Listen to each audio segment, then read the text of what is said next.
Cool. Assuming you are healthy, your heart, when working normally, acts sort of like a pump, or rather, two pumps. You see, your right heart expands to draw deoxygenated blood in from the body and contracts to pump it out to the lungs to become oxygenated. And at the same time, your left heart draws in oxygenated blood from the lungs and then pumps it out to the rest of your stupid, misshapen body. Now, sometimes irregularities can occur that prevent your heart from pumping properly. Congestive heart failure is an interesting one.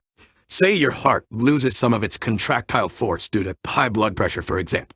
This will result in the pooling of blood in your left heart or left ventricle chamber, and in response to this, the cells in your left ventricle will enlarge to push against the higher circulatory resistance caused by the increase in blood pressure, which is a great solution, but only in the short term, much like your parents' decision to try to save their marriage by having, well, you. But because of these enlarged cells, the left ventricle chamber then becomes much smaller, resulting in less blood being able to fill into it. And because that the blood coming into the left ventricle has nowhere to go, it begins to back up into the lungs, and from there, because it's all a cycle, it'll back up into the right heart. Then you got congestive heart failure on your hands. Not unlike how the incessant, heated disagreements between your time-worn mother and father is also on your hands. The name congestive heart failure, though, is apt because fluid then leaks into your alveolar air spaces, making it difficult to breathe. And with all this, blood pressure increases yet again, and the original hypertrophy of muscle cells in your left ventricle is no longer a help. And since the contractile force of your heart has decreased,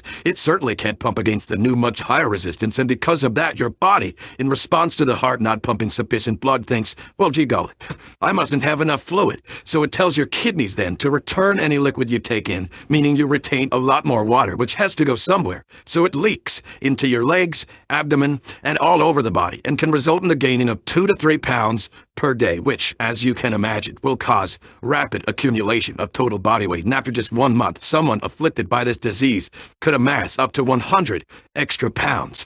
There is effectively no way that a human being could gain weight at this rate by any other mechanism, and that is why it seems as though it is the only rational explanation as to what must be happening